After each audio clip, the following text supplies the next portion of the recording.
Ele foi o maior lobo que viveu na Terra. Um predador feroz, poderoso e tenaz. O lobo pré-histórico matava para sobreviver numa brutal era glacial.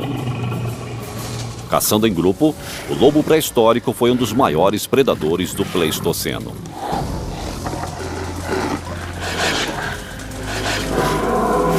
Os lobos planejavam metodicamente uma caça após outra, mas, de repente, no instante do tempo geológico, eles desapareceram. No mundo em que os mais fortes se impunham, o poderoso lobo pré-histórico desapareceu, enquanto seu primo menor e mais fraco, o lobo cinzento, de alguma forma sobreviveu. O lobo pré-histórico não conseguiu satisfazer sua fome selvagem? Ou alguma força misteriosa o levou à extinção?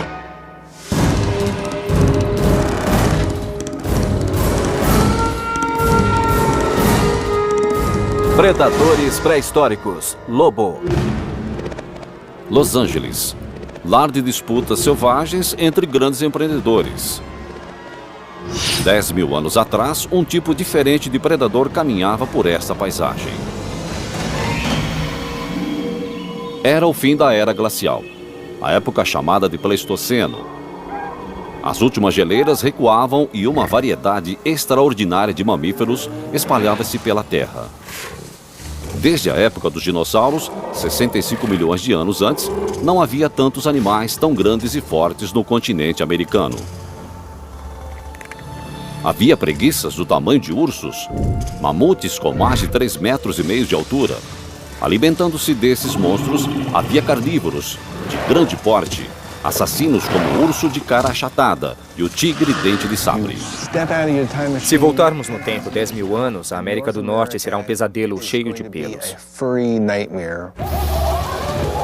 Este é o mundo do lobo pré-histórico, um enorme canídeo que caçava e matava em grupos de 30 animais. Um carnívoro feroz era capaz de derrubar uma presa 10 vezes maior do que ele e enfrentar predadores muito maiores. Como um lutador de rua, ele defendia sua parte no mundo glacial. Ele não podia ser derrotado, porque tinha a resistência, a energia e a ferocidade para assustar ou derrotar o adversário por exaustão. A tenacidade ajudou o lobo pré-histórico a sobreviver por mais de 100 mil anos. No entanto, hoje, tudo o que resta são seus ossos. Os restos mortais de milhares de lobos foram encontrados aqui, nos poços de Alcatrão de La Brea, no coração de Hollywood. Este caldeirão negro é o sonho de um paleontólogo. Descoberto há mais de 100 anos, o local é a maior fonte de ossos da era glacial no mundo. Mais de 1 milhão de ossos de 231 espécies de animais pré-históricos foram retirados daqui. O que torna esta área sem igual é a presença de betume natural. Este material negro e pastoso não só preservou perfeitamente os ossos, como também criou para os animais uma das armadilhas mais mortais que já existiu. Na época do lobo pré-histórico, o betume derretido fluía, vindo de centenas de metros de profundidade.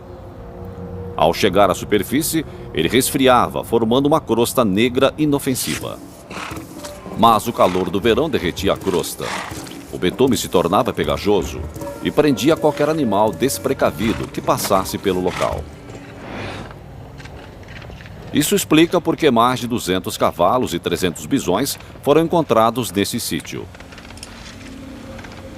No entanto, surpreendentemente, o número de predadores supera o de herbívoros na proporção de 10 para 1.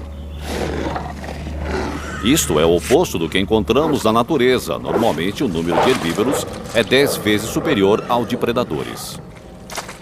Acredita-se que predadores oportunistas como o lobo pré-histórico atacavam o que aparentava ser uma presa fácil. Mas logo, eles também ficavam presos no betume. Isso aconteceu inúmeras vezes ao longo dos séculos. Predador e presa presos no alcatrão. Tudo o que resta hoje são seus ossos escurecidos. Para a maioria, isso não passa de um amontoado de ossos, mas para o perito representa um mapa, mostrando o caminho que esses animais percorreram na vida e a estrada que os levou à morte. A 4,5 metros de profundidade, o que corresponde a cerca de 40 mil anos atrás, estão ossos de vários animais, incluindo o lobo. A qualidade da preservação é excelente e a diversidade que encontramos neste sítio é sem igual. Bem aqui, exposto na parte de baixo, temos a vértebra de um urso de cara achatada.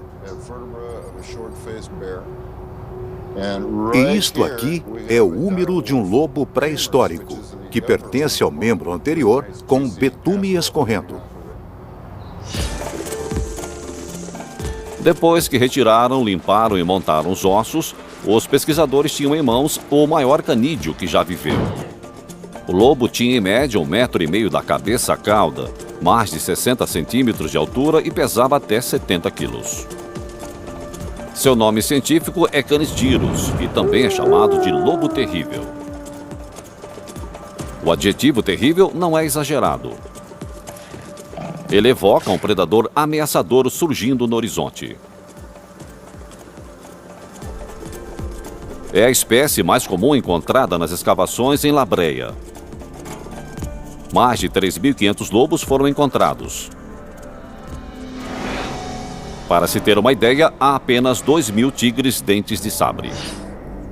Na opinião de especialistas, o grande número de ossos prova que os lobos eram animais sociais e talvez se agrupassem em alcateias com mais de 30 animais. Eles também afirmam que o lobo tinha um talento especial para sobreviver. Basta comparar os 3.500 lobos pré-históricos com apenas 15 de seus parentes mais próximos, os lobos cinzentos.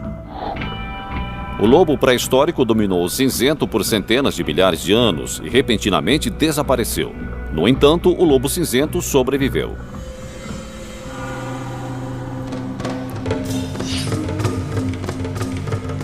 A anatomia das duas espécies revela o motivo. A anatomia muitas vezes representa o destino. Ela conta a história do que realmente funcionou para um animal ou para uma espécie por muito tempo. E a anatomia de mamíferos do Pleistoceno nos dá uma boa ideia de seus comportamentos. À primeira vista, a anatomia dos dois animais é praticamente idêntica, sugerindo que agiam basicamente da mesma forma. Mas, observando atentamente, encontramos diferenças pequenas, mas cruciais entre eles. A diferença mais visível são os maxilares e os dentes maiores do lobo pré-histórico. Para os paleontólogos, isso criaria uma mordida muito mais forte, adaptada para derrubar os mamíferos maiores como o bisão e o cavalo.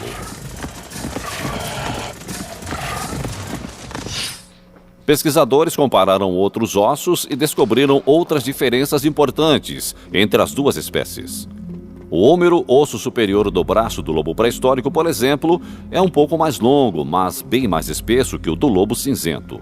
O mesmo acontece com a una, um dos ossos inferiores do braço do lobo pré-histórico. Isso significa que o lobo pré-histórico era um animal mais encorpado, pesando até 30 quilos a mais que o lobo cinzento. Os ossos mais leves do lobo cinzento indicam que ele era mais ágil e provavelmente mais veloz. As diferenças são sutis, mas significantes, e provavelmente transformaram esses animais semelhantes em caçadores bem diferentes. Cada animal tem um estilo de ataque determinado por sua fisiologia. Ursos usam o tamanho e a força para derrotar a presa. O guepardo tem velocidade e agilidade. O leão possui garras poderosas e uma mordida que sufoca. O lobo tem apenas duas armas, o peso e a boca. Nos dois casos, o lobo pré-histórico levava vantagem sobre o cinzento. Mas quanta vantagem?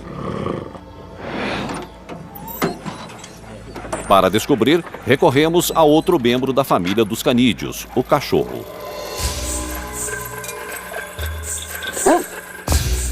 Joe Camp é coordenador de animais para cinema e televisão em Los Angeles. Laura Williams e Brian Hill são treinadores profissionais e há 8 anos ensinam cães a protegerem contra intrusos e a atacarem sob comando. De que forma a fisiologia de um predador determina a forma e a força de um ataque? As 4 raças de cães neste teste vão responder a essa pergunta. O bulldog morde e em seguida usa o corpo não só para jogar a vítima ao solo, ele também torce enquanto morde para causar mais dor. O mastim usa apenas o peso. Ele ataca de frente, joga o corpo para cima, agarra e derruba. O pastor belga e o pastor holandês são muito semelhantes, da mesma forma que o antigo lobo cinzento e seu primo maior, o lobo pré-histórico. O pastor belga, sendo mais leve, usa o momento ou a velocidade e a coordenação para derrubar a presa.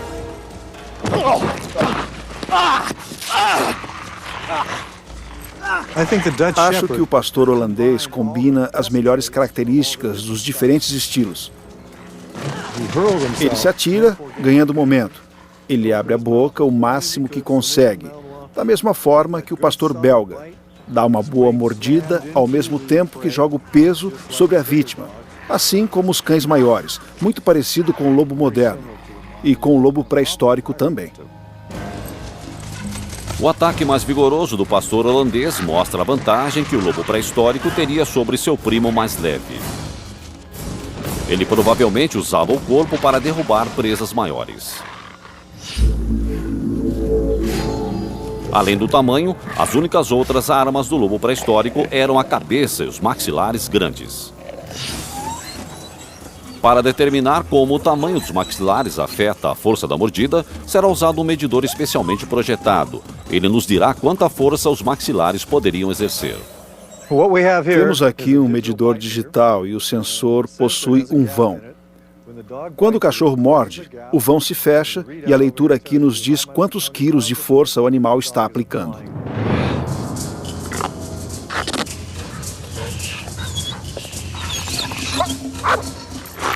Cada cão é estimulado a morder o medidor e a força da mordida é registrada.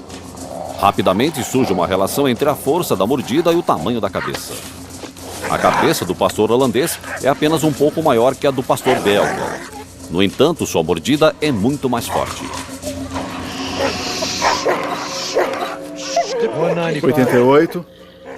88 quilos.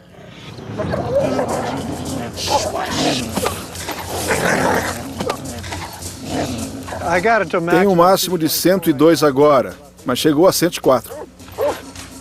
E quanto ao mastim? Esse é o mastim. Nossa, 252. Incrível, muito mais do que eu imaginava. Os números mostram que um pequeno aumento no tamanho da cabeça do cachorro leva a uma mordida bem mais forte. Isso era sem dúvida verdade para os lobos da era glacial.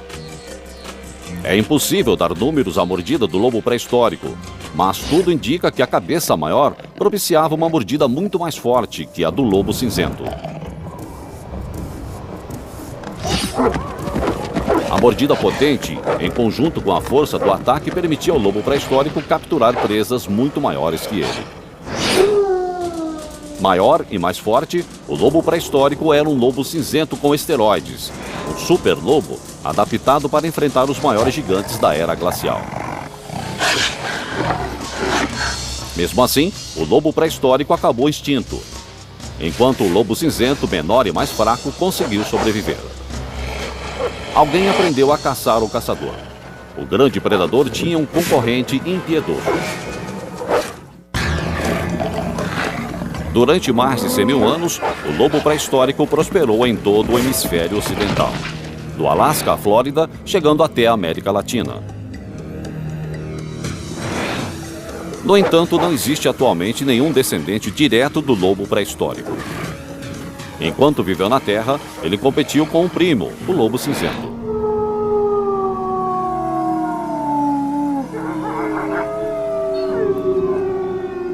O lobo cinzento, cujo nome científico é Canis lupus, é hoje praticamente o mesmo de 10.000 anos atrás.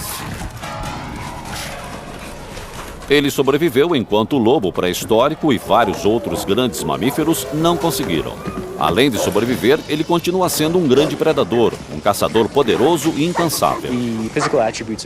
As características físicas que permitem ao lobo cinzento ser um caçador tão eficaz são a velocidade, a resistência e a persistência. Ele não desiste enquanto não conseguir a refeição. Cada uma dessas qualidades entra em jogo quando os lobos abatem animais mais de 4 vezes maiores do que eles. A maioria dos lobos pesa entre 30 e 45 quilos, enquanto um alce, por exemplo, pode pesar mais de 270 quilos. Quanto ao comportamento de caça do lobo, seu princípio básico é matar sem ser morto. As presas são perigosas e podem matar um lobo. Por isso, ele precisa conhecer os perigos oferecidos pela presa que encontra e avaliar esses perigos. Diante dos riscos de ferimentos ou de morte a cada confronto, os lobos cinzentos se aproveitam de sua natureza social. Assim como os primos pré-históricos, eles contam com comportamentos coletivos sofisticados para bater a presa. Existem 6 etapas primárias pelas quais passam, começando pelo momento em que saem para procurar a presa, até o instante em que agarram e matam um animal. Tudo começa com a busca. Digamos que encontrem uma manada. Aí então vão se aproximar dela. As maiores qualidades do lobo são a velocidade e a resistência em grupo. São capazes de resistir mais do que qualquer presa. Assim, a melhor opção para uma caçada bem-sucedida é fazer a presa correr. A alcateia se espalha e se aproxima do grupo, esperando que o primeiro membro da manada se assuste e comece a correr. Naturalmente, o restante da manada faz a mesma coisa.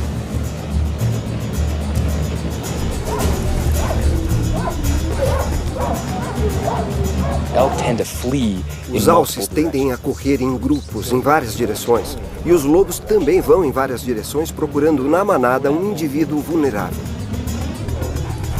É neste momento que vemos a inteligência do lobo cinzento. Ele possui a capacidade de localizar o animal que está ferido, doente ou simplesmente velho demais na manada, facilitando a perseguição. Quando o animal mais fraco é localizado, os outros lobos na alcateia abandonam a busca e se juntam em perseguição à presa vulnerável.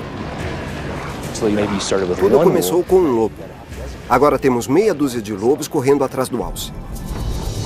Cada membro da alcateia usa velocidade e energia para manter o alce correndo. A perseguição implacável esgota o animal. Aos poucos, os lobos se aproximam para atacar. No momento exato, com o grupo logo atrás, o primeiro lobo tenta agarrar a perna da presa. O objetivo é derrubá-la para que os outros lobos possam ajudar a abatê-la. A principal arma que o lobo possui na boca são os caninos. Eles são fundamentais para agarrar e segurar um animal, enquanto outros lobos chegam e mordem. Os caninos do lobo são salientes e feitos para agarrar uma presa. É mais fácil falar do que fazer. Pode significar segurar um alce de 270 quilos enquanto ele se debate. Às vezes, o alce é forte o bastante para frustrar o ataque dos lobos. Mas a alcateia determinada raramente desiste. Eles se reúnem, socializam. Eles se juntam e há uma excitação geral. E começam a uivar, como podemos ouvir aqui, com latidos e toda essa excitação. Então, eles recuperam a coragem e iniciam outro ataque. Mais uma vez, a alcateia ataca a manada, procurando outro alce vulnerável, até executarem o ataque final. A mordida do primeiro lobo penetra nos músculos da presa. O ferimento deixa o animal mais lento. Em seguida, com o alce seguro, os outros lobos se aproximam. Um lobo segura, em seguida vem outro e outro. E eles conseguem imobilizar a presa. Com isso, os outros conseguem morder. O animal sangra e começa a ser devorado. Surpreendentemente, esses caçadores extremamente hábeis têm um baixo índice de sucesso, cerca de 10%. Por esse motivo, estão constantemente em busca da próxima refeição.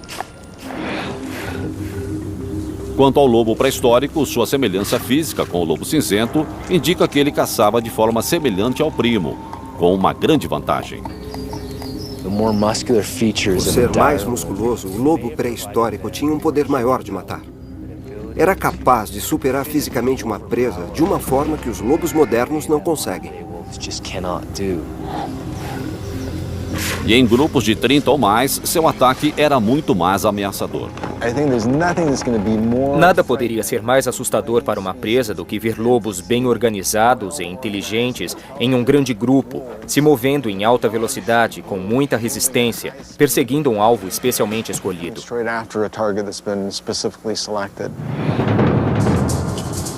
Sua forte compleição e grandes dentes e maxilares indicam que se alimentava das maiores presas, como mamutes ou bisões.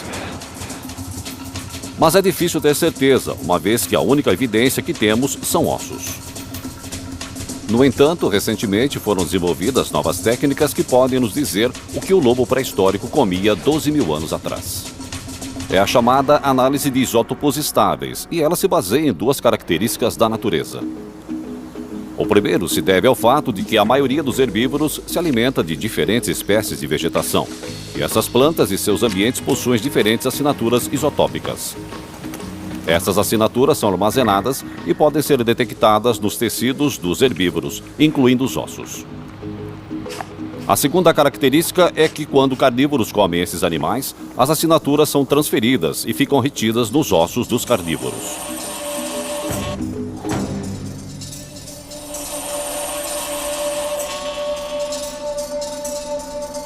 Analisando a composição química dos ossos dos carnívoros, os cientistas podem traçar uma linha retroativa do animal até a presa que ele devorou. Isso foi feito com centenas de lobos pré-históricos de La Brea. Vimos que eles comiam pequenas porcentagens de preguiças e mastodontes. Quase metade da dieta era de bisões e a outra metade de cavalos. A análise mostra que, embora o lobo pré-histórico caçasse animais perigosos como bisões e cavalos, ele ignorava alvos mais fáceis, menores e mais seguros como alces e veados. O motivo continua sendo um mistério. Talvez as alcateias numerosas exigissem grandes quantidades de alimento. Mas haveria vantagens ocultas na captura de grandes herbívoros? Ninguém sabe dizer. De qualquer forma, o lobo perseguia as presas mais perigosas que podia encontrar, arriscando a vida todas as vezes. 10 mil anos atrás, na América do Norte, lobos pré-históricos estavam constantemente em busca de presas. Eles arriscavam a vida todas as vezes que a alcateia começava a caçar. A perseguição a presas grandes como cavalos cedo ou tarde causaria ferimentos a um membro do grupo. Isso acontece atualmente com o lobo cinzento, em sua antiga luta entre predador e presa, como no caso do bisão. O bisão é muito grande e muito perigoso. No inverno, quando a neve é alta, os lobos podem encurralar o bisão em locais onde ele tem maior dificuldade para se defender. Mas mesmo com o bisão isolado, os lobos tomam cuidados especiais. Esses embates podem durar dias. Eles isolam o bisão num local descampado, cercado de neve por todos os lados, e o bisão vai lutar até o fim com os lobos atrás dele. Este vídeo mostra a luta entre uma pequena alcateia e um bisão que durou 36 horas. Os lobos se aproveitam do número para atacar continuamente, cansando o animal gigante. Mas a força e a agilidade surpreendente do bisão fazem dele um adversário perigoso. A ocorrência de ferimentos é mais numerosa quando os lobos enfrentam um bisão. Eles levam coices, ou se o bisão ficar girando, pode atingi-los com os chifres e jogá-los para o alto. Vemos mais lobos mancando do que quando caçam um alce. Esse é o resultado do encontro com um bisão. O bisão luta desesperadamente para afastar a alcateia, mas apesar de alguns ferimentos, a tenacidade dos lobos é por fim recompensada. O lobo cinzento enfrenta esses mesmos riscos sempre que caça presas maiores. Devia ser mais perigoso para o lobo pré-histórico, pois ele caçava animais maiores e mais fortes que viviam em grandes manadas. Os lobos compensavam a desvantagem perseguindo as manadas em alcateias maiores. Isso ajudaria, mas até certo ponto. Embora corressem em grandes grupos, quando chegava o momento de atacar, o líder da alcateia estava sozinho, literalmente colocando sua vida em jogo. Os registros fósseis mostram os riscos que os lobos corriam diariamente. Milhares de ossos quebrados de lobos pré-históricos foram encontrados, e cada um deles tem uma história a contar. Com uma pequena investigação, é possível descobrir não só os riscos enfrentados pelos lobos, mas detalhes íntimos da vida na alcateia. Este é um exemplo de um ferimento grave com o qual este animal viveu por um tempo. Aqui temos a una e o rádio, que é esta parte do braço. E uma una normal seria assim. E o rádio seria um osso separado. E parece que este animal levou um coice ou teve um ferimento muito grave e quebrou os ossos. Por isso, os dois ossos se fundiram, o que deveria causar dores no animal quando andava, e também uma certa rigidez. Um ferimento como este, provavelmente causado pelo coice de uma presa, deixaria o animal andando sobre 3 pernas. Incapaz de caçar com o restante da alcateia, ele provavelmente sobreviveu com restos de carcaças. O fato deste animal ter sobrevivido por vários anos é uma prova de sua resistência e mostra algo mais. Esta é a primeira indicação de um comportamento surpreendente na alcateia. Diferente dos lobos modernos, é possível que o lobo pré-histórico cuidasse dos semelhantes. Sinais desse comportamento singular também podem estar ocultos neste crânio de lobo pré-histórico. O crânio sofreu graves traumas e parece bem diferente de um crânio intacto. Normalmente, o crânio de um lobo é liso e simétrico, com aberturas oculares arredondadas. Notem a diferença de um crânio que sofreu um forte impacto. Este lobo foi provavelmente pisoteado por um cavalo ou um bisão. O golpe esmagou o crânio, deslocou o olho e causou danos graves ao cérebro. Mas, surpreendentemente, não foram esses ferimentos que mataram o animal. O crescimento ósseo significativo sobre o ferimento indica que este animal viveu pelo menos 5 meses após o trauma. Além disso, este crânio e outros que sofreram ferimentos ainda mais graves foram encontrados nos poços de Alcatrão, o que indica que os lobos morreram enquanto caçavam o alimento e não em virtude dos ferimentos. Os ferimentos, embora não fossem fatais, eram graves demais para o lobo ter sobrevivido sozinho. Para muitos especialistas, esta é mais uma prova de que, além de formarem alcateias, os lobos pré-históricos cuidavam dos semelhantes. No entanto, as marcas do mesmo crânio mostram que a vida no grupo não era totalmente cooperativa. As marcas de mordidas. Tem uma aqui, não sei se dá para ver, é bem aqui. E tem outra correspondente aqui. Seria uma mordida que aconteceu assim. A mordida é sinal de agressão de outro lobo, provavelmente dentro da alcateia. É um crime de lobo contra lobo. Encontramos muitos lobos mordidos por outros lobos. Essas marcas refletem um comportamento comum entre lobos modernos. Muitas vezes há uma hierarquia rígida dentro da alcateia. O macho e a fêmea mais fortes e mais ferozes lideram o clã e exercem os papéis chamados de alfa. A luta continua pelo domínio dentro da alcateia, muitas vezes leva a batalhas ferozes e às vezes mortais. Podemos ver esse comportamento após uma caça, quando os lobos protegem sua posição ao se alimentarem. Rosnar e morder são as maneiras mais simples de um lobo exercer seu domínio. O mesmo comportamento está refletido aqui, oculto nos ossos de lobos pré-históricos. Isto pode ser uma evidência de que a violência também existia nas antigas alcateias, e suas vidas não eram tão diferentes das vidas dos lobos modernos. A distância entre o lobo pré-histórico e o lobo cinzento diminuiu ainda mais quando levamos em conta que certos ossos não foram encontrados nos poços de Alcatrão de La Brea. Pesquisadores acreditam que os lobos encontrados no local ficaram presos quando caçavam em grandes grupos. Se isso for verdade, deveria haver filhotes caçando junto com os adultos, e, portanto, um número significativo de ossos de filhotes deveria ser encontrado.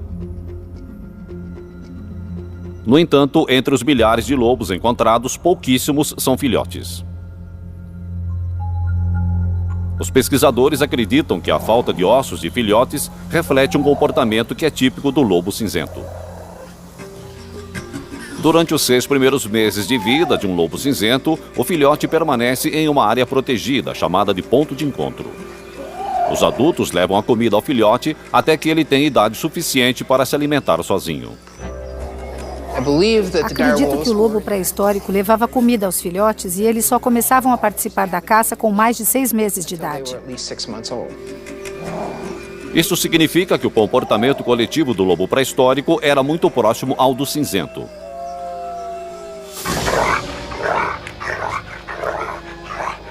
E o paralelo entre as duas espécies continua até o aspecto mais importante da vida predatória: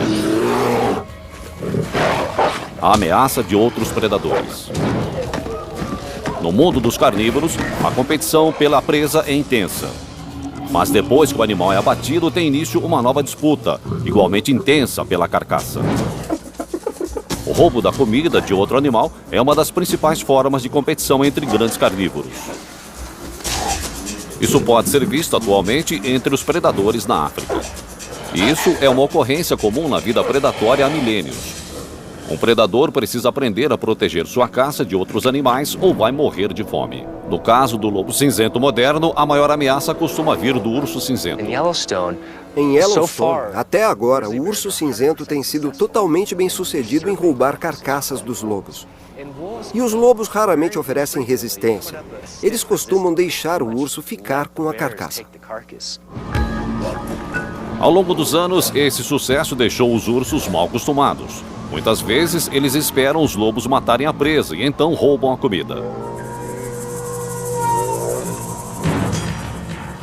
O lobo pré-histórico tinha a mesma dificuldade e enfrentava predadores terríveis como o urso de cara achatada e o tigre dente de sabre. Era uma luta constante para encontrar comida suficiente para manter a alcateia viva. A maior parte das vezes, o lobo evitava seu concorrente muito maior. Provavelmente eles faziam o que Bruce Lee diz em Operação Dragão, a arte de lutar sem lutar. É o que eles faziam. Tentavam competir por parte das presas, mas sem entrar em confronto direto com o dente de sabre e o urso de cara achatada. Eles competiam sem competir.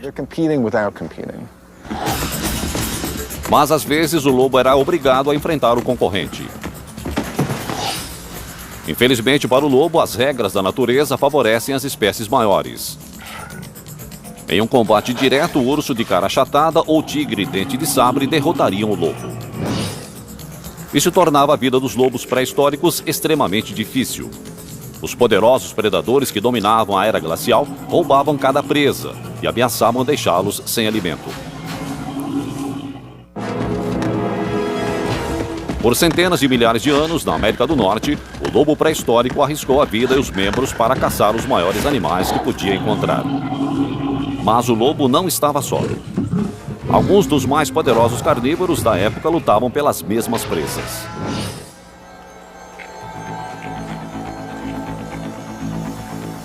O urso de cara achatada erguia-se a quase 3,40 metros de altura, um dos carnívoros mais assustadores da era glacial.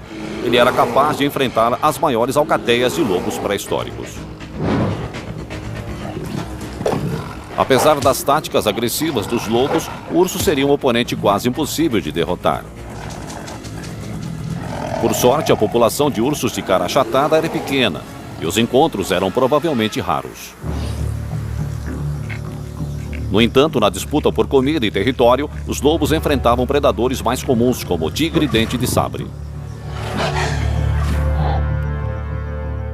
O tigre dente de sabre era um grande predador e podia pesar mais de 270 quilos. Ele era veloz, forte e seus enormes caninos faziam dele um perigoso adversário. Sozinho, o lobo não era páreo para um tigre dente de sabre. Ele provavelmente daria a volta e correria para não enfrentá-lo. Mas como membro de uma alcateia, sua coragem cresceria e ele lutaria para proteger o território. Com a superioridade numérica, a alcateia cercava o felino solitário, ameaçando constantemente de todos os lados. Eles provavelmente se posicionavam de uma forma bastante ameaçadora.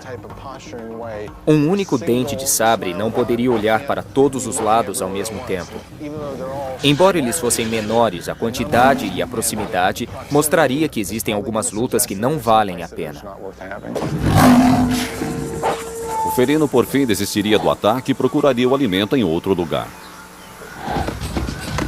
Repetidas vezes, a alcateia numerosa transformava o lobo de um predador vulnerável a um oponente temível. E os grandes grupos davam outra vantagem sutil, mas importante, sobre a concorrência. Eles devoravam a refeição rapidamente. Isso era fundamental para sobreviver no mundo perigoso dos carnívoros da Era Glacial. Eles corriam o risco de perder a carcaça e era uma vantagem devorá-la inteira e comer rapidamente. Acho que era uma coisa muito importante que levava à formação de grandes grupos e que aumentava a velocidade com que comiam. Cada um dos lobos usava os fortes músculos dos maxilares e os dentes frontais para puxar grandes pedaços de carne. Os dentes posteriores eram adaptados para cortar, não para mastigar. Assim, engoliam o pedaço inteiro. É impressionante como mastigavam pouco. Eles mordiam usando os incisivos ou os caninos, arrancavam um pedaço de carne e engoliam. Às vezes, mastigavam uma vez e engoliam. Literalmente, engolindo a comida, a alcateia trabalhava rápido na presa. Eles transformavam um grande bisão em ossos em poucos minutos, antes que outro predador roubasse a comida. Esta era apenas mais uma habilidade crucial que o lobo pré-histórico desenvolveu para sobreviver na Era Glacial. Ele tornou-se um caçador tenaz e incansável, com tamanho e força para superar presas como o bisão. Ele aprendeu a trabalhar em grupo para afastar outros predadores, e com isso o lobo pré-histórico espalhou-se pelo continente em grandes números, dominando outras espécies, assim como seu primo, o cinzento. Então, por que depois de mais de 100 mil anos de sucesso, ele repentinamente desapareceu da face da Terra? E como seu primo menor, o lobo cinzento, conseguiu sobreviver? A pergunta vem sendo discutida há décadas. A teoria da extinção é um esporte competitivo entre os paleontólogos, e a Era Glacial, em especial, são os Jogos Olímpicos desse esporte. A teoria mais aceita se baseia numa mudança climática radical e culpa geleiras que surgiram e desapareceram na América do Norte ao longo de mais de 1 milhão de anos. Durante esses períodos de glaciação, as temperaturas na Flórida nunca ultrapassaram 5 graus Celsius. E o sul da Califórnia possuía florestas e matas que lembravam a atual região noroeste dos Estados Unidos. Então, há cerca de 18 mil anos, as últimas geleiras recuaram. Os lobos pré-históricos viram suas florestas ganharem um clima mais quente e seco. E diferente dos 3 períodos anteriores de glaciação, eles não se adaptaram tão bem. Essa é uma das coisas estranhas do Pleistoceno. É um ambiente há 10 mil anos em que os animais deveriam ficar melhores adaptados em termos de espaço e de seus recursos, e isso não aconteceu. Na verdade, as mudanças levaram várias espécies à extinção, muito embora tenham sobrevivido a várias mudanças climáticas radicais no passado. Por que todos aqueles grandes herbívoros e carnívoros, como o lobo pré-histórico, conseguiram sobreviver a todas as mudanças climáticas durante o Pleistoceno e não resistiram ao fim da Era Glacial? Talvez a mudança climática tenha sido muito mais abrupta e tenha exercido um papel fundamental na reestruturação do ecossistema. Uma teoria recente indica o motivo para essa mudança repentina. Um cometa pode ter caído na América do Norte há 10 mil anos, provocando um evento de extinção catastrófico. E os registros fósseis podem confirmar uma mudança rápida. Milhares de dentes de lobos pré-históricos foram encontrados nos poços de Alcatrão de La Breia. Esses dentes são mais robustos em tamanho e forma do que os dentes de lobos cinzentos. Isso significa que o lobo pré-histórico adaptou-se a comer ossos com maior frequência. Em tempos difíceis, com a comida escassa, os lobos passaram a mastigar cada vez mais ossos para sobreviver. Quanto mais roíam os ossos, mais dentes trincados deveria haver. Os ossos que os lobos comiam eram de bovinos e de animais maiores. Eram ossos muito grandes. Era preciso fazer força e eles acabavam trincando dentes nesse processo. Não é difícil encontrar um dente trincado. Na verdade, centenas de dentes quebrados entre os fósseis de labreia. Isso indica que os lobos de fato roíam ossos. Mas isso não ajuda a explicar o episódio da extinção em si. A não ser quando colocamos tudo numa linha do tempo e podemos notar um padrão revelador. Uma análise mais detalhada revela que os lobos quebravam os dentes com maior frequência 15 mil anos atrás do que 3 mil anos depois. Isso é surpreendente. Se a mudança climática estava matando as presas do lobo pré-histórico, deveríamos ver cada vez mais ossos sendo roídos e cada vez mais dentes quebrando com o passar do tempo. Mas o estudo mostra exatamente o oposto. Que as presas eram abundantes até o fim. Os resultados confirmam a ideia de que a extinção do lobo pré-histórico não foi gradual, mas ocorreu de forma repentina. Evidências recentes indicam, a partir da datação da última ocorrência desses vários animais extintos, que ocorreu relativamente rápido. Talvez em questão de centenas de anos, talvez 1000 anos. 1000 anos é um período de tempo muito curto para a ocorrência de uma extinção catastrófica. E ela não pode ser explicada somente pela mudança climática. Algo mais deve ter contribuído para a extinção. Teria sido um cometa ou a culpa foi do homem? O início do fim para muitos dos grandes mamíferos do Pleistoceno ocorreu há cerca de 10 mil anos. A era glacial estava terminando. A tundra congelada desaparecia rapidamente da paisagem. O lobo pré-histórico tinha de lidar com outra mudança climática e um novo e perigoso predador entrou em cena. Acho que a mudança climática foi a principal agente na reestruturação do ecossistema no fim da era glacial. Mas não podemos negar que o ser humano teve algum impacto. O homem atravessou a ponte terrestre de Bering. E a cada passo, o fim do lobo pré-histórico ficava mais próximo. Este pode ter sido o início da extinção do animal. Se olharmos os últimos 100 mil anos, sobretudo nessa parte da América do Norte, os dois grandes vilões são o gelo e os seres humanos. Eles afetaram tudo. Eles não trouxeram somente as lanças, o fogo e os cérebros grandes.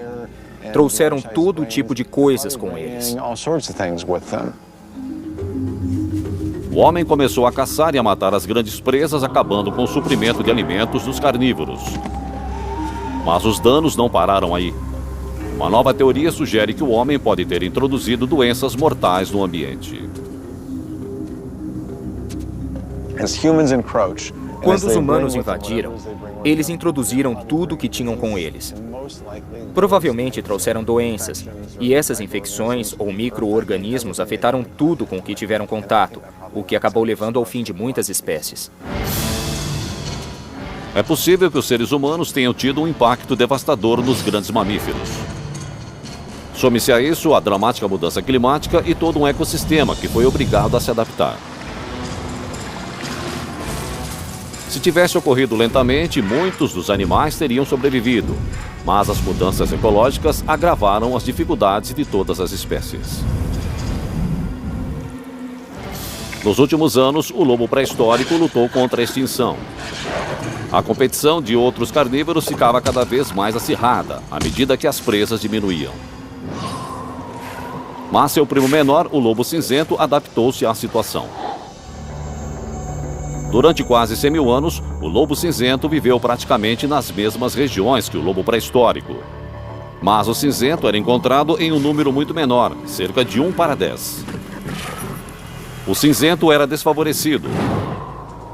Ele provavelmente ficava longe das alcateias de lobos pré-históricos e concentrava sua atenção em presas menores. Com isso, ele se adaptou e tornou-se um caçador mais ágil e versátil. Eles têm um comportamento altamente flexível, essencial para sua sobrevivência. Isso também explica por que geograficamente estão tão espalhados. A flexibilidade do lobo cinzento pode ser vista atualmente. Eles conseguem caçar as presas maiores, como o bisão, assim como as menores, como coelhos e ratos. Eles também expandiram o cardápio para incluir peixes. Isso fez do lobo cinzento um dos principais predadores da América do Norte. Quanto ao lobo pré-histórico, parece que tamanho não era tudo. Ao contrário do que o homem costuma pensar, que maior é melhor, muitas vezes há uma vantagem evolucionária no tamanho menor. O tamanho menor pode significar maior flexibilidade em termos do que você pode fazer para sobreviver. A flexibilidade do lobo cinzento permitiu a ele desenvolver vários tipos de comportamento de caça.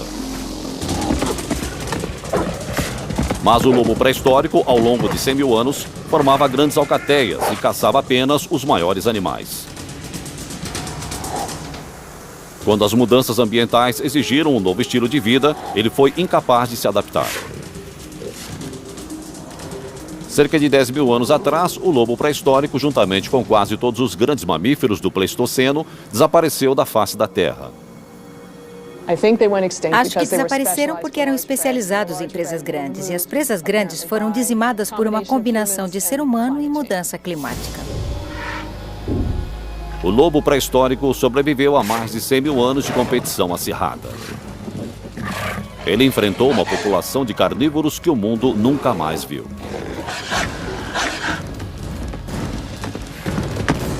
No entanto, tudo aquilo que tornou o lobo pré-histórico tão bem-sucedido levou ao seu fim. A enorme força, o grande apetite e os instintos assassinos que lhe permitiram enfrentar as presas mais perigosas do mundo, ironicamente, o impediram de sobreviver. É uma lição que nenhuma espécie deve ignorar. Versão Marshmallow São Paulo.